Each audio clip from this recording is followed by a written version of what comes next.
ಮಾಗಡಿಯ the Bharat cooperative ಸೊಸೈಟಿಗೆ ನೂತನ ಉಪಾಧ್ಯಕ್ಷರಾಗಿ ಪ್ರೇಮಾ ಮುರಳೀಧರ್ ಅವಿರೋಧ ಆಯ್ಕೆ.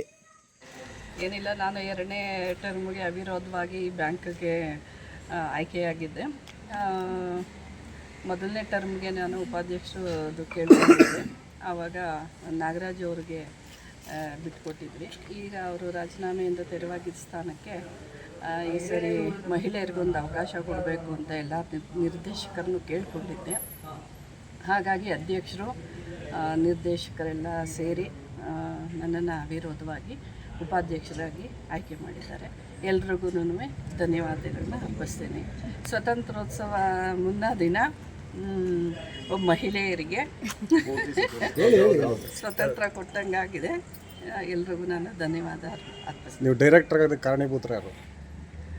ನಾನು ಡೈರೆಕ್ಟರ್ ಆಗೋದಕ್ಕೆ ನಮ್ಮ ಅಧ್ಯಕ್ಷರಾದ ಪುರುಷೋತ್ತಮ ಅವರು ಕಾರಣೀಭೂತರು. ಗ್ರಾಹಕರಿಗೆ ಏನು ಹೇಳ್ತೀವಿ, ಏನೇನು ಸೌಲಭ್ಯಗಳಿದೆ?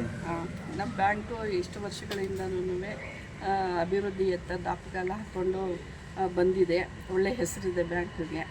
ನಾವು ಉಪಾಧ್ಯಕ್ಷರಾಗಿ ಅಧ್ಯಕ್ಷರ ಜೊತೆ ಮತ್ತು ನಮ್ಮ ನಿರ್ದೇಶಕರ ಜೊತೆ, ನಮ್ಮ ಸೆಕ್ರೆಟರಿಯವ್ರ ಜೊತೆ ಸೇರಿ ನಮ್ಮ ಸೊಸೈಟಿ ಅಭಿವೃದ್ಧಿಯತ್ತ ದಾಪುಗಾಲ ಹಾಕೋದಕ್ಕೆ ಸಹಕಾರ ನೀಡ್ತೀವಿ.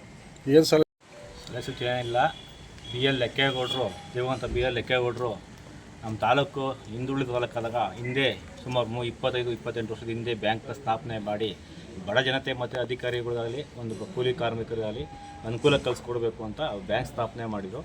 ಇವತ್ತು ಆ ಸ್ಥಾನ ಹಿಂದೆ ನಮ್ಮ ರಂಗಪ್ಪನವರು ಸತತವಾಗಿ 25 ವರ್ಷ ಅಧ್ಯಕ್ಷರಾಗಿ ಉನ್ನತ ಮಟ್ಟಕ್ಕೆ ತೊಗೊಂಡೋಗಿ ಬಿಟ್ಟಿದ್ದರು. ಅದನ್ನು ನಾವು ಬಂದು ಕೂಡ ಎಲ್ಲ ಬಂದಾದ ನಂತರ ಎಲ್ಲ ನಿರ್ದೇಶಕರು ಒತ್ತು ಕೊಡಿ ಅದನ್ನು ಹೆಚ್ಚಿನ ಅಭಿವೃದ್ಧಿ ಮಾಡಿ ಎಲ್ಲ ಗ್ರಾಹಕರಿಗಾಗಲಿ ನಮ್ಮ ಬ್ಯಾಂಕಿನ ಡೆಪಾಸಿಟರ್ಗಳಿಗೆ ಉತ್ತಮ ರೀತಿಯ ಸೇವೆ ಕೊಡ್ತಾ ಇದ್ದೀವಿ. ಇನ್ನು ಕೆಲವೇ ದಿನಗಳಲ್ಲಿ ನಾವು ಉತ್ತಮವಾದ ಕಟ್ಟಡವನ್ನು ನಿರ್ಮಾಣ ಮಾಡ್ತಾಯಿದ್ದೀವಿ, ನೂತನ ಕಟ್ಟಡ ಮಾಡ್ತಾಯಿದ್ದೀವಿ.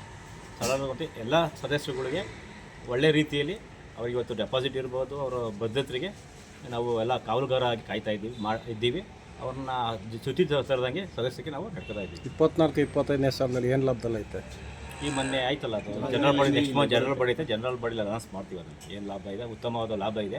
ಜನರಲ್ ಬಾಡಿ ಮುಂದಿನ ಸೆಪ್ಟೆಂಬರ್ 15 ಸೆಪ್ಟೆಂಬರ್ 14ಕ್ಕೆ ಜನರಲ್ ಬಾಡಿ ಇದೆ. ಅಲ್ಲಿ ನಾವು ಅದನ್ನು ವ್ಯೂ ಮಾಡ್ತೀವಿ. Thank you.